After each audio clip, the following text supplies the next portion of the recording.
হযরত বেলাল রাদিয়াল্লাহু তাআলা আনহু যখন ইসলাম গ্রহণ করলেন, তখন তার মাথার উপরে বড় পাহাড় একটা ভাঙ্গার মতন অবস্থা। কারণ হযরত বেলাল রাদিয়াল্লাহু তাআলা আনহু যখন ইসলাম গ্রহণ করলেন, তার উপরে এত নির্যাতন, এত কষ্ট দেওয়া হয়েছিল।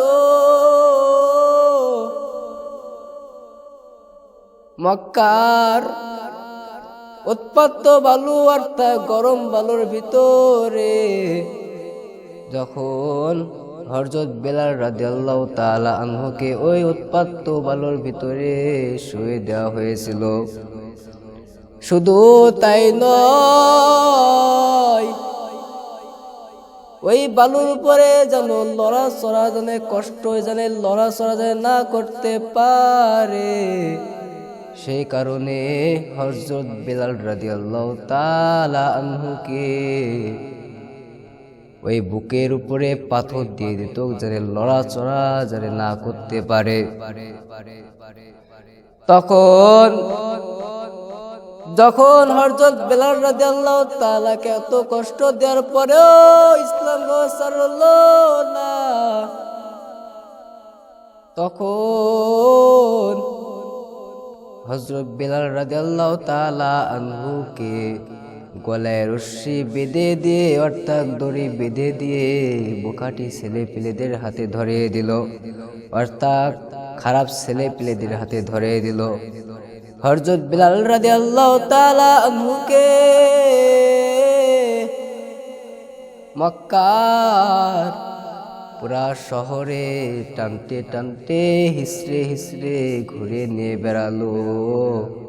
তারপরেও হযরত বেলাল রাদিয়াল্লাহু তাআলা আনহু ইসলাম গ্রহণ করলো না। বলেন না সুবহানাল্লাহ।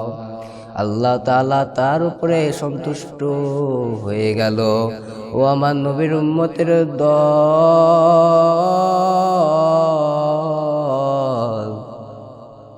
আমাদের দুনিয়ার ভিতরে যদি কোনো মুসলমান ভাই বা আমি বা আপনি হন না কেন, দুনিয়ার ভিতরে যদি আমাকে 20 সেকেন্ড আগুনের ভিতরে যদি দাঁড় করাইয়া দেয়, আমরা ইসলাম গ্রহণ ছাড়তে রাজি আছি, তা আমরা ওই আগুনে যেতে রাজি নাই। হযরত বেলাল রাদিয়াল্লাহু তাআলা জায়গায় যদি আপনিও থাকতেন, তাহলে কি আপনি পারতেন নাকি বাবা? আপনাদেরকে আমি এমনি উদাহরণ দিলাম। এত কষ্টের পরও হযরত বেলাল রাদিয়াল্লাহু তাআলা আনহু ইসলাম গ্রহণ ছাড়লো না। এই কষ্ট যদি আমরা পাই, পাওয়ার আগেই ভয়ে আমরা ইসলাম গ্রহণ ছেড়ে দেব। ইসলাম গ্রহণ আগে এত কষ্টের ছিল রে যুবক, ইসলাম গ্রহণ এত কষ্টের ছিল। সে কারণে বলে রে বাবা, এখনো দুনিয়াতে সময় আছে, আল্লাহ তাআলা পথে চলে আসো, নবীর সুন্নতকে আঁকড়ে ধরো, নবীর প্রেমিক হয়ে যাও, আল্লাহর প্রিয় বান্দা হয়ে যাও। ওই কবরে যদি তুমি গুনাহগার হয়ে যাও,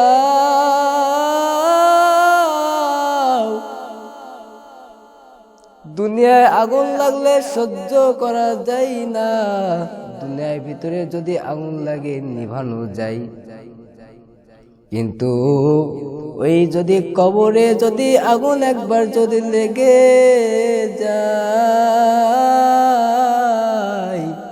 তাহলে আমি আপনি আর সহ্য করতে পারবো না। সে কারণে বলে যায় রে বাবা, এই দুনিয়া থেকে যেতে আল্লাহ তাআলার রাস্তায় চলো, ইসলাম গ্রহণ করে চলো, ইসলামের উপরে অটল অবিচল হয়ে থাকো।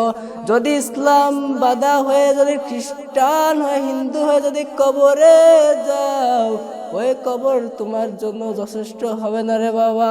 আল্লাহ তাআলা বলেছেন কবরে এসো না, কবরে এসো ইসলাম গ্রহণ ধর্ম করে। ও আমার নবীর উম্মতের দল, আমাদের কত সৌভাগ্য যে আমরা মুসলমান হয়ে দুনিয়ায় সৃষ্টি হয়েছি, অর্থাৎ দুনিয়ার ভিতরে আমাদেরকে আল্লাহ তাআলা জন্মগ্রহণ করাইছেন। এই জন্য আল্লাহ তাআলার কাছে শুকরিয়া আদায় করো যে আমরা দুনিয়ার ভিতরে কি মুসলমান হয়ে সৃষ্টি হয়েছি।